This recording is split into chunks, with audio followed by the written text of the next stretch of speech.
사순절 31일 이 땅이 흔들리고 징벌의 날들이 임하는 때 오히려 여러분의 머리를 들어 구원이 가까워지고 있음을 깨닫고 기뻐하는 영적 분별력을 주시기를 기원합니다. 오늘 본문에서 예수님은 임박한 예루살렘 도성의 파멸과 장차올 예수님의 재림에 대해 말씀하십니다. 예루살렘 도성의 파멸은 가까운 미래에 있을 일이요, 예수님의 재림은 그보다 먼 미래에 있을 일입니다. 예수님은 이처럼 종말을 이중적인 그림으로 말씀하십니다. 하나님의 나라가 예수 그리스도의 초림을 통해 이미 임하였습니다. 그리고 장차 예수 그리스도의 재림을 통해 완성될 것입니다. 두 사건 사이에 중간 시대라 부르는 상당한 기간이 있을 것이며 이때를 모두 종말이라 부릅니다. 하나님의 언약 백성의 공동체인 교회는 바로 이 중간 시대를 살며 예수님께 위임받은 대로 하나님 나라를 증거하는 사명을 완수하며 참고 견딤으로 구원을 이루어야 합니다. 먼저 20절에서 24절은 임박한 예루살렘 도성의 파멸에 대해 말씀합니다. 예루살렘이 군대에게 포위당하는 것을 보거든 그 도성의 파멸이 가까이 온 줄 알아라. 그때에 유대에 있는 사람들은 산으로 도망하고 그 도성 안에 있는 사람들은 거기에서 빠져나가고 산골에 있는 사람들은 그 성 안으로 들어가지 말아라. 그때가 기록된 모든 말씀이 이루어질 징벌의 날들이기 때문이다. 유대 전쟁사를 기록한 유대인 역사가 요세푸스에 따르면 로마 제국의 지배에 항거하여 일어난 첫 번째 유대 독립전쟁이 주전 66년부터 74년까지 있었습니다. 이 전쟁을 흔히 7년 전쟁이라 부릅니다. 주전 69년 7월 1일에 이집트의 알렉산드리아에 머물고 있던 베스파시안이 이집트 주둔 군단들에 의해 황제로 추대됩니다. 그리고 로마 제국 동부 지역도 베스파시안을 황제로 인정합니다. 이렇게 로마 제국의 판도를 쥔 베스파시안은 70년에 아들 티투스를 이집트에서 예루살렘으로 보내는데 티투스는 로마의 4개의 군단을 이끌고 예루살렘을 포위 공격합니다. 로마군은 예루살렘 거주민들을 굶겨서 죽일 목적으로 도시 주변에 돌벽을 쌓아 외부로부터의 식량 유입을 철저히 봉쇄합니다. 예루살렘 도성 안에 위치한 안토니아 요새가 결국 70년 7월 말에 점령이 되고 성전에서 날마다 드리던 제사가 8월 6일에 중단이 됩니다. 마침내 7월 말에 성전이 로마군에 의해 점령되어 불에 탑니다.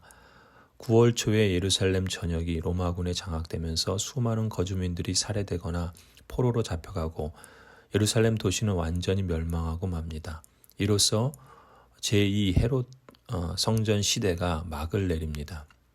이때 수십만의 유대인이 죽고 10만 명에 가까운 사람들이 포로로 잡혀갔으며 7년 전쟁에서 죽은 사람만 100만 명이 넘었다고 기록을 합니다. 예루살렘 도성이 과거 바벨론 제국에 의해 파멸당했던 것처럼 똑같은 일이 다시 반복되었던 것이죠. 예수님은 임박한 예루살렘 파멸의 날을 미리 예고하시면서 그날이 바로 구약 성경에서 언약을 저버리고 신실하지 않은 언약 백성에게 대해 예언된 말씀이 이루어지는 징벌의 날이라고 일러주십니다. 그렇다면 예수님은 예루살렘 도성의 파멸과 성전 파괴를 왜 미리 언급하신 것일까요? 역사가 요세푸스는 예루살렘 멸망과 유대인의 죽음을 하나님의 심판이라 평가하며 이렇게 기록합니다. 유대인들이 만민의 구세주이신 예수 그리스도에게 순환을 가한 바로 그 시대에 하나님께서 공의를 나타내셔서 멸망이 그들을 덮쳐 마치 감옥에 갇힌 듯이 그곳에 갇힌 것은 참으로 공정한 일이었다라고 기록합니다. 이 사건은 역사적으로 보면 정치적, 경제적 그리고 종교적 영역에서 커다란 파장을 불러일으켰습니다. 먼저 정치적으로 보면 한마디로 지도상에서 이스라엘이라는 나라가 완전히 사라진 것입니다. 유데아라는 라틴어 공식 이름 아래에 로마 집정관 혹은 법무관 계층의 총독이 직접 다스리는 로마 영토로 바뀌게 됩니다. 다시 말해 속국의 형태 가운데 그나마 부분적으로 허용되었던 자율권이 이제 완전히 소멸되고 결국 로마의 직접 통치를 받는 땅으로 식민지로 바뀌었음을 뜻하는 것입니다. 두 번째, 경제적으로 보면 전쟁으로 인해 예루살렘 도성뿐만 아니라 유대 전역이 황폐화되고 수많은 유대인이 살해됩니다. 혹자는 팔레스타인 유대 거주민 가운데 3분의 1이 죽었을 것이라 추산합니다. 이와 같은 엄청난 손실과 더불어 유대 땅이 로마 황제의 개인 소유로 바뀌면서 팔레스타인의 유대 백성의 다수는 자신들의 경작지를 잃어버리고 노예와 다름없는 소작농으로 전락하고 맙니다. 세 번째로 종교적으로 보면 예루살렘 성전이 파괴당함으로써 이를 중심으로 하는 유대인의 종교적 삶이 그 뿌리에서부터 완전히 붕괴됩니다. 동시에 성전 제사의 구심점을 이루었던 대제사장 직분이 완전히 소멸이 됩니다. 이로써 성전 제도가 붕괴되었다는 사실이 극명하게 드러난 것이죠.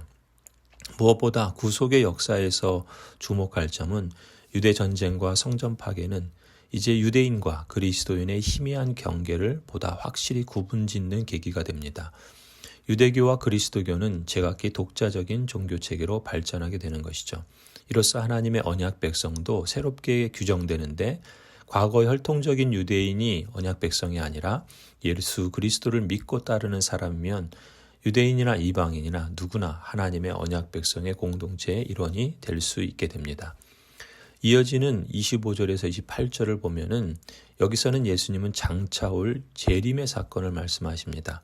25절에 그리고 해와 달과 별들에서 징조들이 나타나고 땅에서는 민족들이 바다와 파도의 성남 소리 때문에 어쩔 줄을 몰라서 괴로워할 것이다. 사람들은 세상에 닥쳐올 일들을 예상하고 무서워서 기절할 것이다. 하늘의 세력들이 흔들릴 것이기 때문이다. 그때의 사람들은 인자가 큰 권능과 영광을 띠고 구름을 타고 오는 것을 볼 것이다.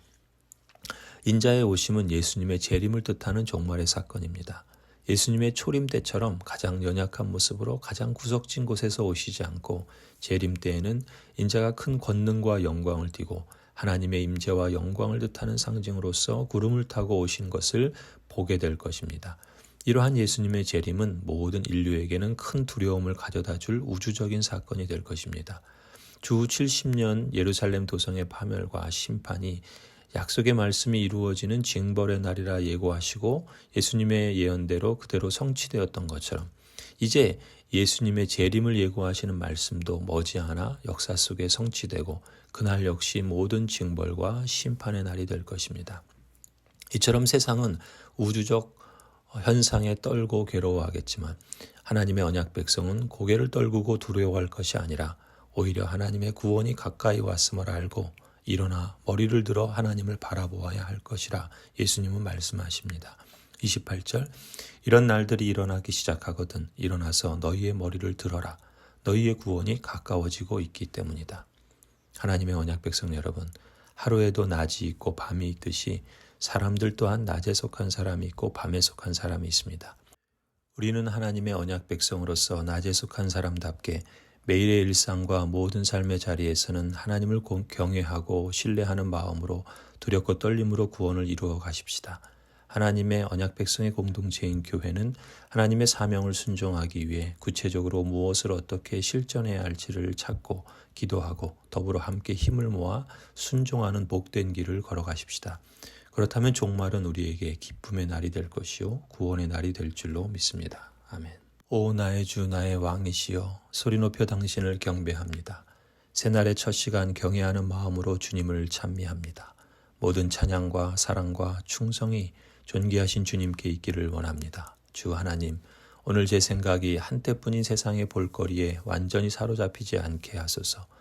이내 주님께서 눈에 보이지 않지만 영원한 것들을 묵상할 수 있도록 제 마음을 고양시켜 주셨으므로 아오니 제 마음이 감각적이고 한시적인 것에 만족하지 않게 하옵소서. 이 하루 제가 눈에 보이지 않는 세계를 붙잡을 수 있도록 강건케 하시고 그 세상의 실제를 느낄 수 있는 감수성이 더욱 예민해지게 하시고 제 마음이 거룩한 관심을 사모하게 하심으로 이 땅의 생명의 끝이 가까워질수록 폿말처럼 사라질 그것들의 일부가 되지 않고 점점 더 다가올 세상의 생명을 닮아가게 하옵소서. 모든 것을 보시고 아시는 주님, 지금 기도하오니 제가 주님을 알 때 주께서 온전히 저를 아시듯 제가 자신을 알 수 있으며 제가 주님을 볼 때 진실로 주님 앞에 있는 것처럼 제 자신을 볼 수 있사오니 제가 주님을 잘 알고 볼 수 있도록 은혜를 베풀어 주옵소서. 오늘 시간 속에 사는 제 삶에 확실한 비전을 주소서. 제가 얼마나 작은지 그리고 주님은 얼마나 무한히 위대하신지 보여주소서. 제 자신의 죄와 주님의 완전한 의로우심을 보여주소서. 저의 사랑 없음과 주님의 놀라운 사랑을 보여주소서.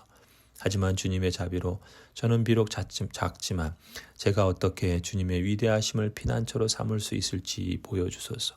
저는 비록 죄인이지만 제가 어떻게 주의 의를 의지할 수 있을지 보여주소서. 제 사랑은 비록 작지만 어떻게 제가 주님의 용서하시는 사랑 안에 숨을 수 있을지 보여주소서.